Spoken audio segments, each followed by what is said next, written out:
তারেক রহমান ক্ষমতার গদিতে বসতেই আরএডব্লিউ, আইএসআই আর ডিজিএফআই এর দাদাগিরি চিরতরে শেষ হতে চলেছে। দক্ষিণ এশিয়ার রাজনীতিতে এতদিন যারা ছায়া সরকার হয়ে কলকাঠি নাড়ত, তাদের সেই পুরনো দাবার চাল এবার পুরোপুরি ভেস্তে যেতে বসেছে। বছরের পর বছর ধরে এই গোয়েন্দা সংস্থাগুলো পুরো অঞ্চলের পররাষ্ট্র নীতিকে যেভাবে নিজেদের কবজায় রেখেছিল, সেই ফাঁদ এবার কেটে টুকরো টুকরো হতে চলেছে। ঠান্ডা মাথার খেলোয়াড় তারেক রহমানের এক শেয়ানা চালেই যেন কপাল পুড়ছে সাউথ ব্লকের। 15 বছর ধরে স্বৈরাচারী শেখ হাসিনা যেই আরএডব্লিউ আর ডিজিএফআই এর কাঁধে ভর করে দেশ চালিয়েছিল, সেই শিকলে বন্দি কূটনীতির খেল এখন পুরোপুরি খতম। কিভাবে এই অসাধ্য সাধন হতে চলেছে আর কেনই বা পরাশক্তিগুলোর রাতের ঘুম হারাম হচ্ছে, সেটাই এখন সবচেয়ে বড় আলোচনার বিষয়। প্রথমে পররাষ্ট্রনীতি জিনিসটা আসলে কি, সেটা আগে খুব সোজা করে পরিষ্কার করা দরকার। খুব সহজ কথায় বলতে গেলে, বাইরের দেশগুলোর সাথে একটা দেশের সম্পর্ক কেমন হবে তারই একটা হিসেব নিকাশ হলো এই নীতি। কোন দেশের সাথে বেশি খাতির থাকবে আর কার সাথে একটু দূরত্ব বজায় রাখতে হবে, সেটা ঠিক করাই হলো এর আসল কাজ। নিয়ম অনুযায়ী এই কাজটা করার কথা দেশের জনগণের ভোটে নির্বাচিত সরকার এবং তাদের লোকজনের। কিন্তু আমাদের এই দক্ষিণ এশিয়ার দেশগুলোর গল্পটা একেবারে অন্যরকম আর ভীষণ নোংরা। এখানে সরকারের কোনো আসল ক্ষমতাই ছিল না বললেই চলে। আসল খেলাটা পর্দার আড়ালে বসে খেলত গোয়েন্দা সংস্থাগুলো। ভারতের পাকিস্তানের আইএসআই এবং বাংলাদেশের ডিজিএফআই এই পুরো বিষয়টিকে একেবারে নিজেদের শক্ত কবজায় নিয়ে নিয়েছিল। এরা এমন সব চতুর ছক্কস্ত যে দেশের বড় বড় মন্ত্রীরাও পুতুলের মতো নাচতে বাধ্য হতো। এই দেশগুলোতে একটা ছায়া সরকার তৈরি হয়েছিল, যাকে বলে ডিপ স্টেট। কে ক্ষমতার গদিতে বসবে আর কে বিরোধী দলে গিয়ে রাস্তায় মার খাবে, সেটা আগে থেকেই এই গোয়েন্দারা ফিক্স করে রাখত। দেশের সাধারণ মানুষের ভালো মন্দের কোনো তোয়াক্কাই তারা করত না। তাদের একটাই ধান্দা ছিল যে কোনো মূল্যে নিজেদের ক্ষমতা ধরে রাখা এবং বিদেশি প্রভুদের খুশি করা। এই গোয়েন্দাদের ইশারায় একটা দেশের পুরো সিস্টেম কিভাবে ধ্বংস হয়ে যায়, সেটা এখন সবার সামনে একেবারে জলের মতো পরিষ্কার হয়ে গেছে। গোয়েন্দা সংস্থাগুলো কতটা ভয়ঙ্কর আর বিপরোয়া রূপ নিতে পারে, সেটা বুঝতে হলে পাকিস্তানের দিকে একবার চোখ তুলে তাকালেই বোঝা যাবে। সেখানে সামরিক বাহিনী আর আইএসআই এর কথার বাইরে একটা গাছের পাতাও নড়ত না। 90-এর দশকে পাকিস্তানের জনপ্রিয় নেত্রী বেনজির ভুট্টো যখন একটু স্বাধীনভাবে কাজ করতে চাইলেন, তখন এই আইএসআই তাকে চরমভাবে সাইজ করার প্ল্যান শুরু করে। দেশের মানুষের জন্য ভালো কিছু করার চেষ্টা করাই ছিল তার সবচেয়ে বড় অপরাধ। তাকে শুধু ক্ষমতা থেকে টেনে নামানোই হয়নি, পরবর্তীতে দুনিয়া থেকে চিরতরে সরিয়ে দেওয়ার পেছনেও এই ভয়ঙ্কর চক্রের অনেক বড় হাত ছিল বলে সবাই জানে। এরপর আসি বর্তমান সময়ের সবচেয়ে জনপ্রিয় নেতা ইমরান খানের কথায়। তিনি চেয়েছিলেন আমেরিকার মতো বড় দেশের চোখ রাঙানি তুড়ি মেরে উড়িয়ে দিয়ে মাথা উঁচু করে চলতে। দেশের স্বার্থকে সবার ওপরে রেখে তিনি রাশিয়া সফরেও গিয়েছিলেন, যা পশ্চিমাদের একদম পছন্দ হয়নি। পাকিস্তানের এই আইএসআই সেটা কোনোভাবেই হজম করতে পারেনি।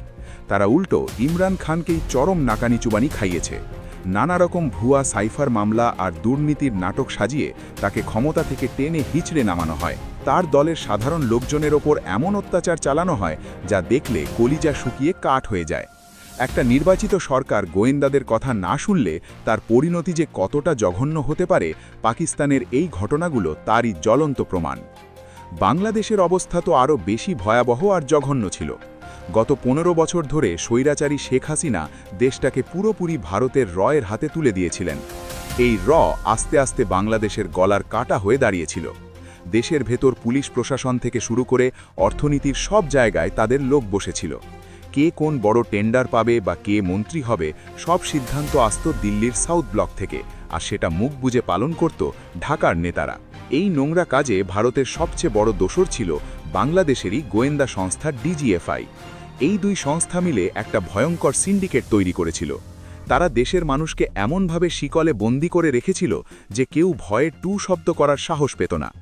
2014 সালের একতরফা নির্বাচন থেকে শুরু করে 2018 সালের রাতের ভোট এবং 2024 সালের ডামি নির্বাচন, সবখানেই এই আরএডব্লিউ আর ডিজিএফআই এর সরাসরি হস্তক্ষেপ ছিল। শেখ হাসিনা এই চরম নতজানু নীতির মাধ্যমে দেশের মানুষের সাথে সবচেয়ে বড় বেইমানি করেছেন। নিজের গদি বাঁচাতে তিনি দেশের বন্দর থেকে শুরু করে সব গুরুত্বপূর্ণ স্বার্থ ভারতের হাতে তুলে দিয়েছিলেন, আর বিনিময়ে আরএডব্লিউ তাকে 15 বছর ধরে ক্ষমতায় টিকিয়ে রেখেছিল। এই সময়ে বাংলাদেশের নিজস্ব কোনো সিদ্ধান্ত নেওয়ার ক্ষমতাই ছিল না। আয়না ঘরের মতো গোপন জেলখানা বানিয়ে সাধারণ মানুষকে গুম করে রাখার মাস্টারমাইন্ড ছিল এই গোয়েন্দারাই।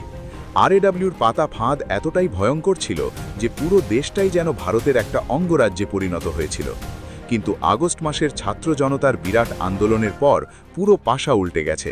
শেখ হাসিনা পালিয়ে যাওয়ার পর দেশের নতুন সরকার এখন আর আগের মতো বোকা নয়। বিএনপির হেভিওয়েট নেতা এবং তারেক রহমানের পররাষ্ট্র বিষয়ক উপদেষ্টা হুমায়ুন কবির সম্প্রতি ভারতীয় পত্রিকা দ্য ওয়্যারে এক বিশাল বোমা ফাটিয়েছেন। তার সেই কড়া সাক্ষাৎকার শুনে দিল্লির কর্তাদের রীতিমতো মাথা ঘুরে গেছে। তিনি একদম পরিষ্কার ভাষায় জানিয়ে দিয়েছেন যে এখন থেকে দেশ চালাবে জনগণের ভোটে নির্বাচিত সরকার, কোনো গোয়েন্দা সংস্থা নয়। এতকাল ধরে বা ডিজিএফআই এর মতো সংস্থাগুলো যে নোংরা খেলা খেলে আসছিল তা আর বাংলাদেশে এক বিন্দুও চলবে না। হুমায়ুন কবির বুঝিয়ে দিয়েছেন যে গোয়েন্দাদের কাজ হলো শুধু তথ্য জোগাড় করা, দেশের নীতি নির্ধারণ করা নয়। তার এই সোজা সাপটা কথা শুনে সাউথ ব্লকের কর্তাদের কলিজা শুকিয়ে কাঠ হওয়ার জোগাড় হয়, কারণ তারা খুব ভালো করেই বুঝতে পারছে তারেক রহমানের নতুন সরকার বিদেশি গোয়েন্দাদের আর কানাকড়িও পাত্তা দিচ্ছে না। ভারত এতদিন ভেবেছিল শেখ হাসিনা ক্ষমতায় না থাকলেও তারা অন্য কোনো পথে কলকাঠি নাড়বে, কিন্তু হুমায়ুন কবিরের ওই এক সাক্ষাৎকারেই তাদের সব চালাকি একেবারে মাটিতে মিশে গেছে। ঠিক এখানেই তারেক রহমান তার আসল খেল দেখাচ্ছেন। এই ঠান্ডা মাথার খেলোয়াড় এমন এক দাবার চাল দিয়েছেন যা দেখে বড় বড় পরাশক্তিগুলো রীতিমতো ভিড়মি খাচ্ছে। এতদিন আমেরিকা বা চীন বা ভারত বাংলাদেশকে নিয়ে নিজেদের মতো করে ছড়ি ঘোরাতো আর দড়ি টানাটানি খেলত, কিন্তু এখন সেই দিন পুরোপুরি শেষ। তারেক জিয়ার মাস্টার প্ল্যান হলো যে কোনো মূল্যে দেশের জাতীয় স্বার্থকে সবার উপরে রাখা।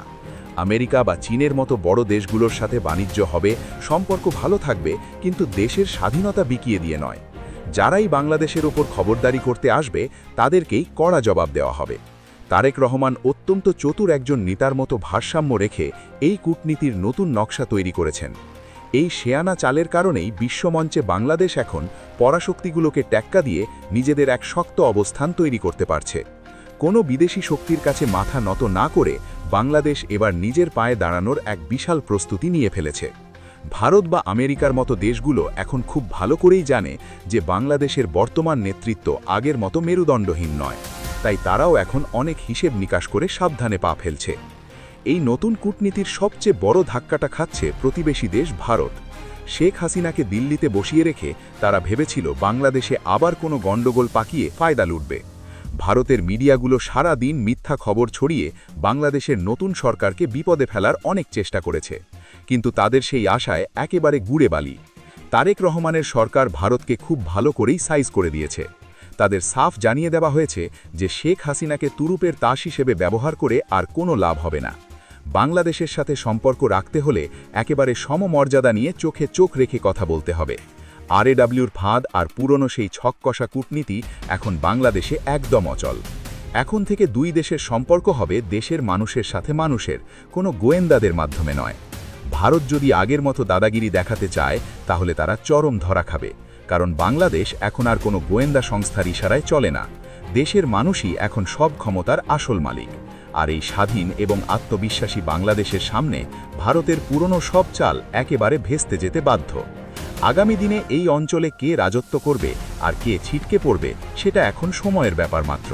তবে এটা নিশ্চিত যে বাংলাদেশের ঘাড় থেকে গোয়েন্দাদের ভূত চিরতরে নেমে গেছে।